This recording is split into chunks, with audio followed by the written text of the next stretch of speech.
So the American Revolution had an important legacy for African Americans. Now there are two different kinds of status for African Americans, either those that were slaves or those that were freed. Now in 1776, 1/5, 20% of Americans were slaves, and all slaves were of African descent. And slaves had come in accelerating numbers in the 18th century. So between 1700 and 1775, half the people who arrived in America were slaves, and that's larger than any other single group. So by 1776, there are about 2 million whites in the 13 colonies and about 500,000 blacks.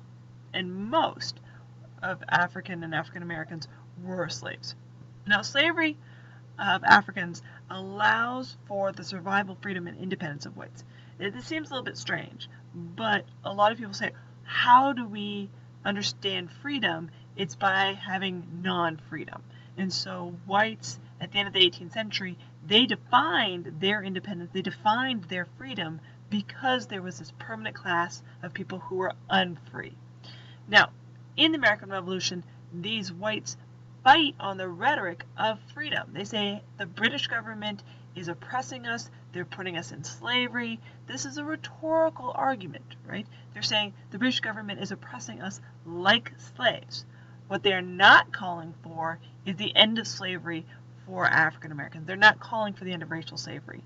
And the British take a look at the Americans and their arguments and say, you are being hypocrites, right? You call for the end of your slavery, but you will not free the slaves in America. Now, the Americans don't see this hypocrisy because they see slaves as property. And it goes into one of their founding documents that the revolution is the right to life, liberty, and the pursuit of property. The revolution is, in fact, in the pursuit of more slaves rather than freeing of slaves.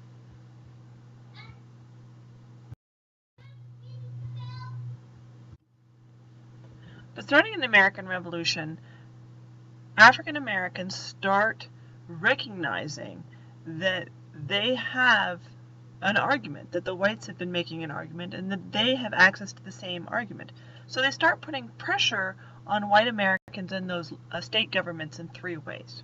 They start petitioning the legislature of states using the same language of the whites in the Revolution to be freed. Right? They start using that same language to get themselves freed. So that's one way they start pushing back. They also start enlisting in George Washington's army with the idea that once they've served, they should be freed. So several southern states don't even allow blacks to enlist because they don't even want to confront that possibility. Now, the South has about 450,000 blacks, while the North only has 50,000 blacks. And it's only the North that allows blacks to enlist. And even then, they don't allow it in the early years.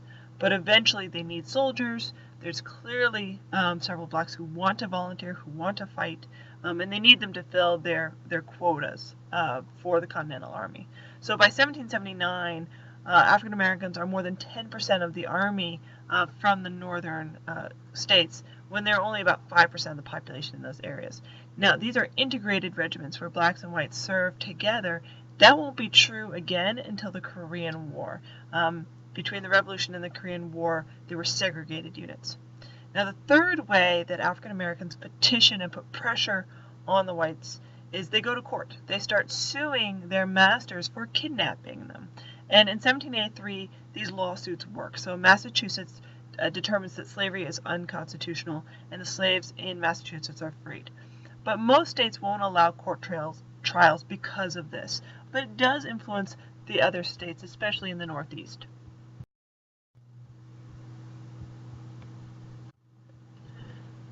As a consequence of this process, a lot of northern states turned to what we call gradual emancipation.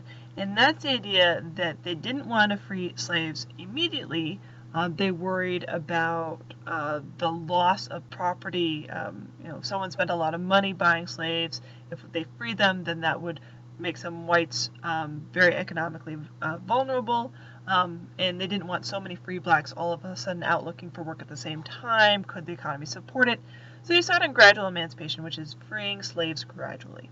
And let me give you an example. in Connecticut in 1784, they determined to do gradual emancipation, and it was determined that all children of slaves who were born after March 1st, 1784, would be freed when they reached 25 if they were a girl and 28 if they were a boy.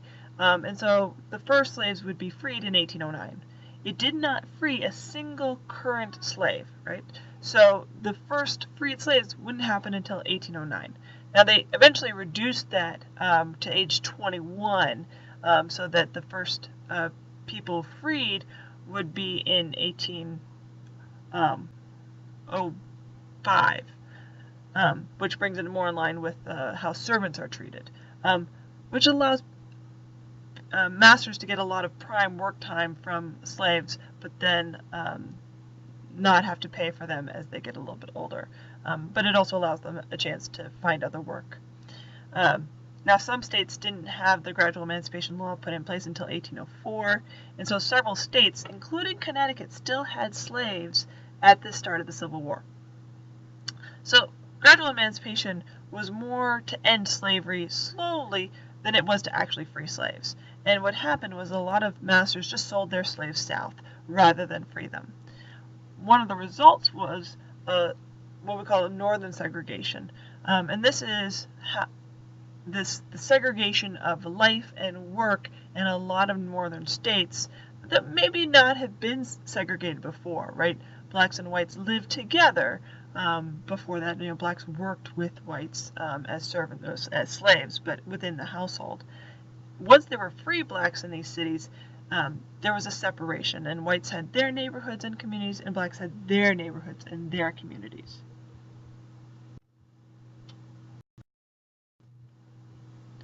And here you see one of the African American institutions, the Bethel African Methodist Episcopalian Church in Philadelphia, which was one of those institutions that was founded with a sort of segregated area. They also developed black Masonic lodges and benevolent societies. Now, this wasn't legal segregation. It wasn't a, no, you can't live here, you have to live there, but it was a cultural and social segregation. People wanted to be segregated, with the downside that they understood each other less, right? There was less working together, there was less of a recognition of what blacks and whites could do together, and there was more of a sense that, someone of a different color is other, they're a different kind of person. It also reflects a deep unease among whites to have blacks nearby. Now in the South, which is the majority of the experience for African Americans, since this is 90% of the African American population was in the South, and African Americans are 40% of the population of the South, you can see that African American slaves are essential to the economy, right? Most whites in the South don't own slaves, but they are still part of this plantation system, and they grow food for the plantations, and the plantations only grow tobacco, but all the other whites grow food, and so if you get rid of slavery, then it's not just the white planters that suffer, but everybody, even those who don't have slaves, they also suffer. So what happens, though, in a couple different places in Virginia and Maryland, it turns out that tobacco is not doing very well, right? When the soil has been depleted, there's not as much of a market for tobacco. So once there's less of a demand for tobacco, there's not as much demand for slaves. And these planters start sensing that slavery is no longer economically viable. And so what they turn to is something called Southern manumission, and that's the freeing of slaves in someone's will. And they have a sense of, we can free our slaves in our will, right? And that way, sort of a gradual emancipation, and they won't be a burden on my children.